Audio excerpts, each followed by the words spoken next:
اللہ تعالیٰ کی طرف سے ہر انسان کے اوپر کچھ نہ کچھ ذمہ داریاں عائد ہوتی ہیں۔ جیسے جیسے عمر بڑھتی جاتی ہے انسان کی ذمہ داریاں کم ہوتی جاتی ہیں۔ جب انسان جوان ہوتا ہے تو اس پر بچوں کی ذمہ داری، گھر کی ذمہ داری، باہر کی اندر کی ذمہ داری، لیکن جوں جوں اس کی عمر ڈھلتی ہے اللہ تعالیٰ ان ذمہ داریوں سے اس کو فارغ کرتا جاتا ہے۔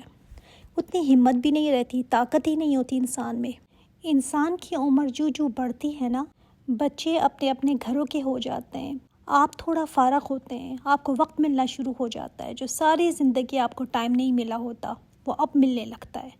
جب آپ تھوڑی سی فراغت حاصل کر لیتے ہیں نا، تو اب دوسری قسم کے چیلنجز سامنے آنے لگتے ہیں۔ ان میں تنہائی ہے، وحشت، اکیلا پن، بوریت، یہ ایسی چیزیں ہیں نا کہ اولڈ ایج میں جا کر سب کو ان کا سامنا کرنا پڑتا ہے۔ اب اگر انسان لائف کے اس حصے میں اپنے آپ کو پازیٹیو ایکٹیویٹی میں انوالو نہیں کرتا نا، تو بہت ممکن ہے کہ وہ ڈپریشن میں چلا جائے، انزائٹی، چڑچڑاپن، غصہ، طرح طرح کی بیماریوں میں چلا جائے۔ یہ لائف جو اللہ تعالیٰ نے ہمیں دی ہے نا، اتنی قیمتی ہے کہ آپ صلی اللہ علیہ وآلہ وسلم نے فرمایا کہ بہترین انسان وہ ہے جس کو اللہ تعالیٰ لمبی عمر دے اور اس میں اس کو نیکیاں کرنے کی توفیق عطا فرمائے۔ اور جس کو 60 ایئرز کی ایج مل گئی نا، 60 سال، تو قیامت کے دن اس کے لیے اعلان ہوگا آئینہ 60 ایئرز والے کہاں ہیں؟ اس لیے کہ اب ان کے پاس کوئی حجت، کوئی ایکسکیوز نہیں رہ گیا اللہ تعالیٰ کو دینے کے لیے۔ وہ یہ نہیں کہہ سکتے کہ اللہ میں یہ نہیں کر سکی کہ اتنی زندگی، اتنی مہلت مجھے نہیں ملی تھی۔ ایسا کوئی ایکسکیوز نہیں دے سکیں گے۔ جو چھوٹی عمر میں چلے گئے شاید وہ یہ ایکسکیوز دے سکیں کہ اللہ مجھے اتنی مہلت نہیں ملی تھی، اتنی زندگی نہیں تھی میرے لیے۔ لیکن ایسے لوگ جو 60 سال پا لیں، اس کو کہا جائے گا تجھے ٹائم دیا تھا، تو اللہ کو راضی کر سکتا تھا، بہت ٹائم تھا تیرے پاس۔ صحابہ جب 40 سال کے ہوتے تھے نا، تو وہ اپنے مشغلے چھوڑ دیتے تھے اور اللہ تعالیٰ کو راضی کرنے کے لیے، اپنی آخرت بنانے کے لیے ایفرٹ شروع کر دیتے تھے، کیونکہ وہ کہتے تھے کسی وقت بھی اب چل چلاؤ ہو سکتا ہے۔ تو 60 سال کی زندگی سمجھ لیں اللہ تعالیٰ نے آپ کو بونس دیا ہے، خوش قسمتی ہے جس کو اتنی لمبی عمر مل جائے، صحت کے ساتھ، دماغ بھی ٹھیک ہے، دل بھی ٹھیک ہے، تو نعمت ہے یہ، کیونکہ اب فراغت ہے، ٹائم ہے آپ کے پاس اپنی آخرت بنانے کا۔ ویسے ذمہ داریاں اب نہیں رہیں جیسے پہلے ہوا کرتی تھی۔ بہت سارے لوگ کہتے ہیں ٹائم کو کل کرنا ہے، کہ ٹائم نہیں گزرتا ہم سے۔ Actually time is killing you. جو ایسے ہی آپ بیکار اس کو گزاریں گے تو ٹائم تو گزر رہا ہے۔ آپ کہتے ہیں نا ٹائم کو میں پاس کروں، وہ تو آپ کو پاس کر رہا ہے، کسی کے لیے نہیں رکتا ٹائم، وہ تو چلتا جائے گا۔ تو کچھ ایسی ایکٹیویٹیز میں خود کو لگائیں جو آپ کو فائدہ دیں۔ ایج کے ساتھ ساتھ دیکھا گیا ہے کہ زیادہ شوق ہوتا ہے لوگوں کو باتیں کرنے کا۔ فون ایک کو کر لیا، پھر دوسرے کو کر لیا، پھر ایک سے بات پوچھ لی، دوسرے سے یہ پوچھ لیا، یا چینل چینج کرتے رہے۔ اب ٹائم گزارنا ہے نا، تو اب کیا کریں، سارا دن بس یہی ہوتا رہتا ہے۔ اب اللہ تعالیٰ کو کیا چیز پسند ہے جو انسان کی زبان سے نکلے؟ ویسے تو بہت سارے ذکر ہیں، آپ بہت زیادہ پڑھ بھی لیتے ہیں، سن بھی لیتے ہیں، ویسے تو بہت سارے ذکر ہیں، مگر آسان ترین میں آپ کو بتاؤں گی جو آپ کو یاد بھی رہے اور آپ کو اس کو سیکھنا بھی نہیں پڑے گا، نہ اس کو لکھنا پڑے گا۔ سب سے زیادہ محبوب 4 کلمات ہیں: سبحان اللہ، الحمدللہ، اللہ اکبر، لا الہ الا اللہ۔ 4 کلمات جو اللہ تعالیٰ کو بے حد پسند ہیں۔ آپ صلی اللہ علیہ وآلہ وسلم نے فرمایا کہ چاہے کوئی بھی پہلے کہہ دو، چاہے الحمدللہ پہلے کہہ دو، سبحان اللہ بعد میں، کوئی فرق نہیں۔ اور ہمارے نبی کریم صلی اللہ علیہ وآلہ وسلم کو جو کلمات پسند ہیں، آپ صلی اللہ علیہ وآلہ وسلم نے فرمایا سبحان اللہ، الحمدللہ، لا الہ الا اللہ اور اللہ اکبر کہنا میرے نزدیک ہر اس چیز سے بہتر ہے جس پر سورج طلوع ہوتا ہے۔ سورج کس پر طلوع ہوتا ہے؟ ہر چیز پر نا، انسانوں پر، جانوروں پر، چرند پرند، سونے چاندی، جائیدادیں، بینک بیلنس، باتیں، مشاغل، ہر چیز پر ہی سورج طلوع ہوتا ہے۔ مطلب دنیا کی ہر چیز سے زیادہ محبوب ان کو یہ 4 کلمات تھے۔ اور یہ کتنے آسان ہے زبان پر۔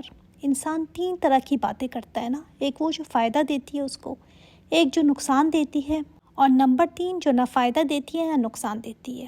ہم سمجھتے ہیں کہ جو نہ فائدہ دیتی ہے نہ نقصان دیتی ہے ٹھیک ہے، گناہ تو نہیں ہے نا اس میں کوئی، لیکن حالانکہ وہ بھی نا نمبر 2 کی کیٹیگری میں جاتی ہے۔ کیسے؟ اس لیے کہ اسی ٹائم میں ایک سبحان اللہ کہہ دو، اللہ اکبر کہہ دو تو فائدہ دے گا مجھے۔ وہ ٹائم میں نے ضائع ہی کر دیا نا، جس میں کچھ حاصل میں کر سکتی تھی، کچھ کما سکتی تھی، اپنے میزان کو بھر سکتی تھی۔ اب سارا دن میں ایسے ہی گزار دوں، ٹھیک ہے میں نے ٹی وی دیکھ لیا، کوئی گناہ کا کام نہیں کیا، اس میں نیوز دیکھ لی، مگر سارا دن یہ دیکھتی رہی تو ٹائم ضائع ہو گیا نا میرا۔ اسی طرح آپ صلی اللہ علیہ وآلہ وسلم نے فرمایا، میرے نزدیک طلوع آفتاب تک بیٹھے رہنا اور ذکر کرتے رہنا، اللہ اکبر، لا الہ الا اللہ، سبحان اللہ کہنا، یعنی فجر پڑھ کرنا، اشراق کے درمیان یہ کلمات پڑھنا، اولاد اسماعیل میں سے 2 یا زائد غلام آزاد کرنے سے بہتر ہے۔ غلام میں خریدوں پھر میں اس کو آزاد کروں، اس سے بھی یہ کلمات پڑھنا بہتر ہے۔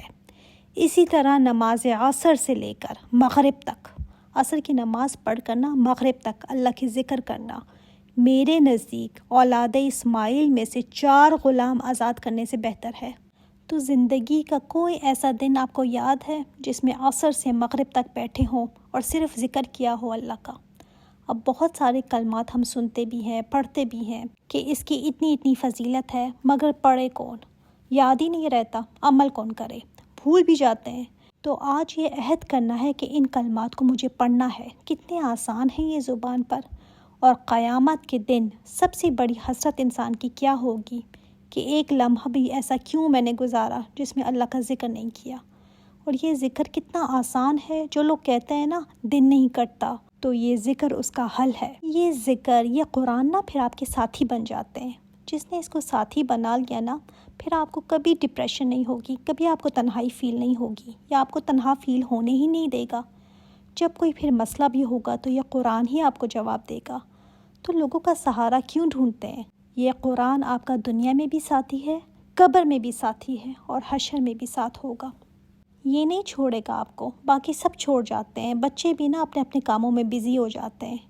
آپ صلی اللہ علیہ وآلہ وسلم نے فرمایا، جس نے علم کا راستہ اختیار کیا، اللہ تعالیٰ اس کے لیے جنت کا راستہ آسان کر دے گا۔ تو یہ ساتھی بنائیں کہ جنت کا راستہ آپ کے لیے آسان کر دے۔ ہمیں چونکہ اللہ سے لو لگانے کی عادت نہیں ہے نا، اس لیے جب لوگ ادھر ادھر ہو جاتے ہیں تو ہمیں ہوتا ہے ہائے ہائے مجھے اکیلے رہنے کی عادت نہیں ہے، یہ کیا ہو گیا، میں تو کبھی اکیلی رہی نہیں۔ تو اللہ تعالیٰ سے دل لگائیں۔ آپ صلی اللہ علیہ وآلہ وسلم نے فرمایا کہ جب تک انسان اللہ تعالیٰ کا ذکر کرتا رہتا ہے نا، اللہ تعالیٰ اس کے ساتھ ہوتا ہے۔ جب تک آپ ذکر میں ہیں، اللہ تعالیٰ آپ کے ساتھ ہے، اور اس سے بہتر ساتھی اور کون ہو سکتا ہے؟ اور جو یہ کلمات میں نے آپ کو بتائے ہیں نا، آپ صلی اللہ علیہ وآلہ وسلم نے فرمایا بخ بخ، یعنی واہ واہ، اور اپنے ہاتھ سے 5 کا اشارہ کیا، اور یہ 5 انگلیاں اٹھا کر فرمایا، یہ میزان میں اتنے بھاری ہوں گے یہ 5۔ اب یہ 5 کیا ہے؟ سبحان اللہ، الحمدللہ، لا الہ الا اللہ، اللہ اکبر۔ اور 5ویں چیز کیا بتائی؟ کہ جس کا جوان نیک بیٹا فوت ہو جائے اور وہ ثواب کی نیت سے صبر کرے، وہ 5واں ہے۔ یعنی یہ 4 کلمات کس کے برابر ہیں؟ ایک آدمی کا جوان بیٹا فوت ہو جائے، نیک بیٹا، اور وہ اس پر صبر کرتا ہے، تو جتنا بڑا اس کا اجر ہے نا، یہ 4 کلمات آپ صلی اللہ علیہ وآلہ وسلم نے اس کے ساتھ ملائے۔ اور پھر آپ صلی اللہ علیہ وآلہ وسلم نے فرمایا، جس نے سبحان اللہ کہا اس کے لیے 20 نیکیاں لکھ دی جاتی ہیں، جس نے اللہ اکبر کہا اس کے لیے ایسے ہی 20 نیکیاں لکھ دی جاتی ہیں، اور 20 برائیاں بھی مٹا دی جاتی ہیں۔ اسی طرح الحمدللہ، اسی طرح لا الہ الا اللہ، ان سارے کلمات پر اس کی 20 نیکیاں لکھی جاتی ہیں اور 20 گناہ مٹا دیے جاتے ہیں۔ ہم سوچتے ہیں نا کہ اس ایج میں بہت زیادہ کام مجھ سے نہیں ہوتا، نہ مجھ سے نفل پڑھے جاتے ہیں، نہیں بیٹھا جاتا، نہ مجھ سے قرآن زیادہ پڑھا جاتا ہے، تھک جاتی ہوں۔ تو جب اتنا زیادہ عمل کام نہیں ہوتا تو اب کیا کریں؟ تو ہمارے نبی کریم صلی اللہ علیہ وآلہ وسلم نے ہر ایج کے لیے بتایا کہ کیا کرو۔ ایک حدیث میں آتا ہے، ام ہانی فرماتی ہیں کہ آپ صلی اللہ علیہ وآلہ وسلم تشریف لائے تو انہوں نے فرمایا کہ میں بوڑھی ہو گئی ہوں اور بڑی کمزور بھی ہوں، آپ مجھے کوئی ایسا عمل بتا دیں جو میں بیٹھے بیٹھے بس کرتی رہوں، میرے سے نفل قرآن زیادہ نہیں ہوتا، مجھے کوئی ایسی بات بتا دیں کہ بس میں بیٹھے بیٹھے کرتی رہوں۔ آپ صلی اللہ علیہ وآلہ وسلم نے فرمایا، سبحان اللہ 100 دفعہ کہنا 100 ارب غلام آزاد کرنے کے برابر ہے، اور الحمدللہ 100 دفعہ کہنا گھوڑے بمائی سامان کے اور لگام کے جہاد میں اللہ کے راستے میں دینے کے برابر ہے، اور فرمایا 100 دفعہ اللہ اکبر کہنا، 100 اونٹ کی قربانی اور اللہ کے ہاں یہ قبول ہونا اس کے برابر ہے۔ کہا 100 اونٹ قربان کرنا اور وہ بھی پھر قبول ہو جائیں اللہ کے راستے میں، اس کے برابر ہے۔ اور لا الہ الا اللہ تو تمام آسمان و زمین کے درمیان جو کچھ بھی ہے اس کو بھر دے گا۔ تو سبحان اللہ، کتنی آسانی ہے نا، کتنے ہی لمحات ہمارے ایسے ہی گھنٹے گزر جاتے ہیں، عمر روزانہ ہماری گھٹ رہی ہے۔ آپ صلی اللہ علیہ وآلہ وسلم نے فرمایا 2 چیزیں جن کی لوگ قدر نہیں کرتے نا، فراغت اور صحت، کہ اللہ نے دی ہے پھر اس کو ویسٹ کرتے رہتے ہیں۔ لوگوں کو ہوتا ہے نا ہمارے پاس بس کوئی آئے بیٹھے باتیں کرے ہمارے ساتھ ٹائم گزارے، شکر کریں اللہ نے آپ کو فارغ کر دیا ہے تاکہ آپ اپنے کام کر سکیں، اپنے لیے کچھ کر سکیں۔ آپ صلی اللہ علیہ وآلہ وسلم نے فرمایا کیا تم میں سے کوئی ایسا نہیں جو روزانہ احد پہاڑ کے برابر عمل کرے؟ صحابہ نے کہا کیسے ہم یہ کر سکتے ہیں، یہ تو بہت بڑا عمل ہے، پہاڑ کے برابر بہت مشکل کام ہے۔ آپ صلی اللہ علیہ وآلہ وسلم نے فرمایا نہیں، ہر شخص اس کی طاقت رکھتا ہے۔ انہوں نے پوچھا وہ کیسے؟ آپ صلی اللہ علیہ وآلہ وسلم نے فرمایا سبحان اللہ کا ثواب احد سے زیادہ ہے، لا الہ الا اللہ کا ثواب احد سے زیادہ ہے، اللہ اکبر کا ثواب احد سے زیادہ ہے، الحمدللہ کا ثواب احد سے زیادہ ہے۔ اللہ تعالیٰ کا کتنا کرم ہے نا کہ چھوٹے چھوٹے کلمات دیکھ کر ثواب احد پہاڑ جتنا رکھ دیا۔ کیا پھر بھی ہم غافل رہیں کہ ایک سبحان اللہ کہنا ہمیں بڑا مشکل لگتا ہے؟ ہائے تھک گئی ہوں، سر میں درد ہوتا ہے، لیکن سارا دن ٹی وی دیکھتے دیکھتے ہم نہیں تھکتے۔ سلیمان علیہ السلام ایک دفعہ اپنے تخت پر جا رہے تھے اپنے لشکر کے ساتھ، جنات پرندوں کے ساتھ، تو ایک عابد تھا، اس نے ان کو دیکھا تو کہا واہ کیا بات ہے ان کی بادشاہت کی۔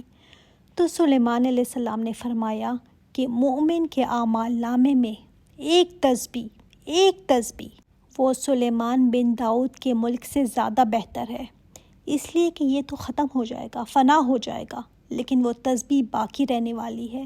یہ تو باقیات صالحات میں ہے، باقی تو سب ختم ہو جائے گا۔ بندہ کبھی سوچتا ہے نا اتنے گناہ میں نے کیے، اتنی کمیاں کوتاہیاں کی، اب کیا بنے گا؟ تو ان تسبیح سے نا ایسے ہی گناہ معاف ہوتے ہیں۔ آپ صلی اللہ علیہ وآلہ وسلم نے فرمایا کہ زمین پر کوئی شخص ایسا نہیں جو لا الہ الا اللہ کہے، اللہ اکبر، لا حول ولا قوت الا باللہ کہے اور اس کے گناہ معاف کر دیے جاتے ہیں، اگرچہ سمندر کی جھاگ کے برابر ہی کیوں نہ ہو۔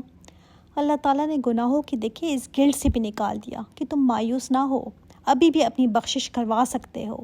آپ صلی اللہ علیہ وآلہ وسلم کے پاس ایک دفعہ غریب لوگ آئے، کہنے لگے ہم کیا کریں، امیر لوگ تو صدقہ کرتے ہیں، صدقہ کرنے کی وجہ سے ان کے درجات اتنے بلند ہو گئے ہیں، نماز روزے میں ہم تو ان کے برابر ہیں مگر صدقہ نہیں کر سکتے، تو ہم کیا کریں ایسا کہ ان کے ساتھ اجر میں ہم شامل ہو جائیں۔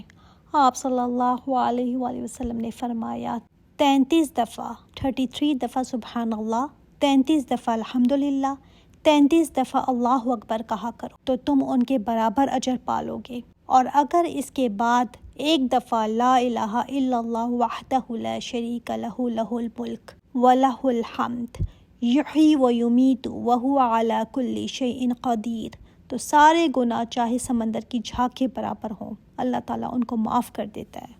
پھر وہ لوگ جن کو قرآن نہیں پڑھنا آتا یا غلطیاں بہت زیادہ ہوتی ہیں تو ڈرتے بھی ہیں وہ کہ قرآن ہم کیسے پڑھیں، اتنی غلطیاں ہیں کہ ثواب کی بجائے کہیں گناہ نہ ملے، تو قرآن کو تو سیکھیں، مگر یہ کلمات قرآن پڑھنے پر بھی کفایت کرتے ہیں۔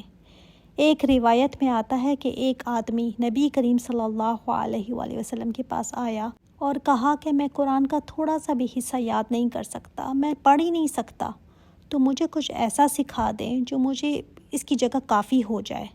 تو آپ صلی اللہ علیہ وآلہ وسلم نے فرمایا کہو سبحان اللہ، الحمدللہ، اللہ اکبر، لا الہ الا اللہ، تو یہ تمہیں قرآن کی جگہ کافی ہو جائے گا۔ یعنی اگر آپ سے بہت زیادہ قرآن نہیں پڑھا جاتا نا تو یہ کلمات پڑھ لیا کریں۔ پھر جسمانی تھکاوٹ کا علاج بھی انہی کلمات میں ہے۔ آپ صلی اللہ علیہ وآلہ وسلم نے اپنی بیٹی کو بتایا تھا یہ۔ اسی طرح جب آپ صلی اللہ علیہ وآلہ وسلم معراج پر گئے تھے اور ابراہیم علیہ السلام سے ملے تو ابراہیم علیہ السلام نے فرمایا تھا آپ اپنی امت سے میرا سلام کہیے گا اور ان سے کہیے گا کہ جنت کی زمین بہت عمدہ ہے اور اس کا پانی بہت میٹھا ہے، لیکن اس کی زمین بنجر ہے، سبحان اللہ، الحمدللہ، اللہ اکبر اور لا الہ الا اللہ کہہ کر اپنے لیے درخت لگائیں۔ جنت کی زمین نا بڑی عمدہ ہے، مطلب کیا کہ آپ کو صرف بیج لگانے کی ضرورت ہے، تو سبحان اللہ، الحمدللہ کے بیج بو دیں، درخت خود بخود اگیں گے۔ پھر ایک اور روایت میں بھی آتا ہے کہ جب تک انسان ذکر کرتا رہتا ہے نا، فرشتے اس کے لیے جنت میں مکان تعمیر کرتے رہتے ہیں۔ جب وہ ذکر کرنے سے رک جاتا ہے تو فرشتے تعمیر کرنے سے رک جاتے ہیں۔ تو جب ان سے پوچھا جاتا ہے کہ تم نے کنسٹرکشن کیوں روک دی، تو وہ کہتے ہیں اس تعمیر کا خرچہ، پیمنٹ ابھی تک نہیں آئی، یعنی پیمنٹ جب آئے گی آپ کے ذکر کی تو کنسٹرکشن پھر شروع ہو جائے گی۔ سبحان اللہ، جتنا ذکر کریں گے نا اتنی پیمنٹ ان کو ملتی چلی جائے گی اور وہ تعمیر کرتے رہیں گے۔ اگر آپ بہت سارے گھر بنانا چاہتے ہیں نا تو کتنا آسان نسخہ بتا دیا۔ پھر دعا کی قبولیت بھی اسی میں ہے۔ آپ صلی اللہ علیہ وآلہ وسلم نے فرمایا کہ کچھ دعائیں ایسی ہیں جن کو 100 بار پڑھنے والا کبھی محروم نہیں ہوتا، اور وہ کیا ہے؟ سبحان اللہ، الحمدللہ۔ یہ دعا کی بھی جگہ ہے، یہ کلمات بولیں گے نا تو یہ بھی دعا ہے جو کبھی رد نہیں ہوتی۔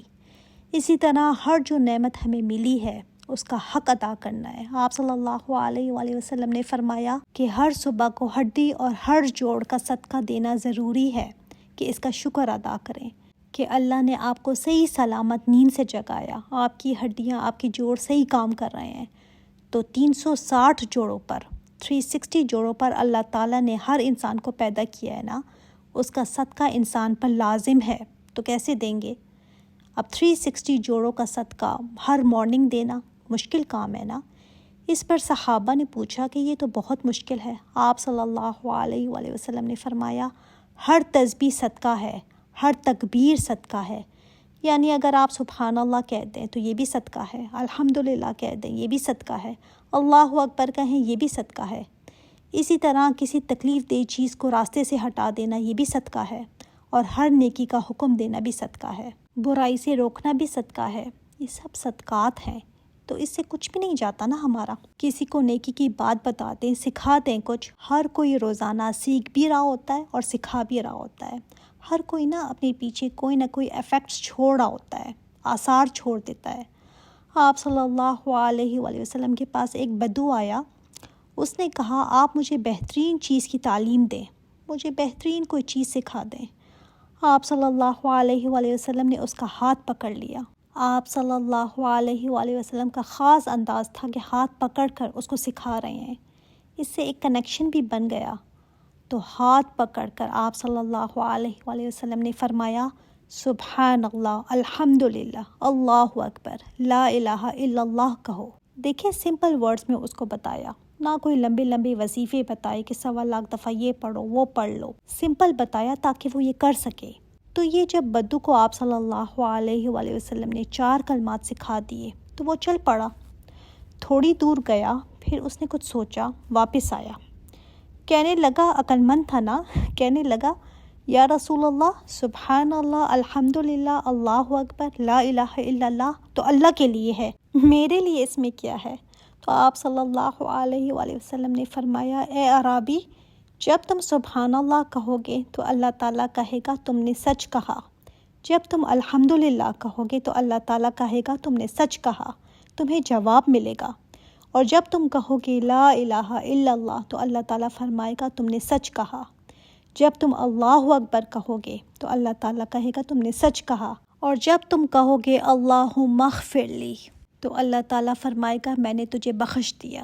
اب تھا وہ ان پڑھ لیکن عقل مند تھا کہ سوال کیا کہ میرے لیے اس میں کیا ہے؟ مطلب یہ تسبیحات کر کے ہم ساتھ یہ بھی کہہ لیا کر لیں اللہم اغفر لی، تو فرمایا جب تم کہو گے اللہم ارحمنی، اللہ مجھ پر رحم کر دے، تو اللہ تعالیٰ فرمائے گا میں نے تجھے معاف کر دیا، رحم کر دیا، اور جب تم کہو گے اللہم ارزقنی، اللہ مجھے رزق دے دے، تو اللہ تعالیٰ فرمائے گا میں نے رزق دینے کا فیصلہ کر دیا۔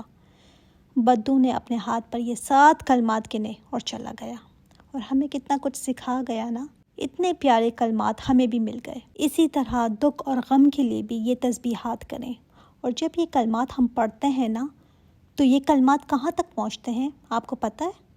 حدیث میں آتا ہے کہ جب تم لوگ اللہ تعالیٰ کی عظمت کے کلمات بولتے ہو، یعنی سبحان اللہ، الحمدللہ اور لا الہ الا اللہ، تو یہ تینوں کلمات اوپر چلے جاتے ہیں عرش تک، اور عرش کے ارد گرد چکر لگاتے ہیں، اور ان کی ایسی بن بناہٹ ہوتی ہے جیسے شہد کی مکھیوں کی بن بناہٹ۔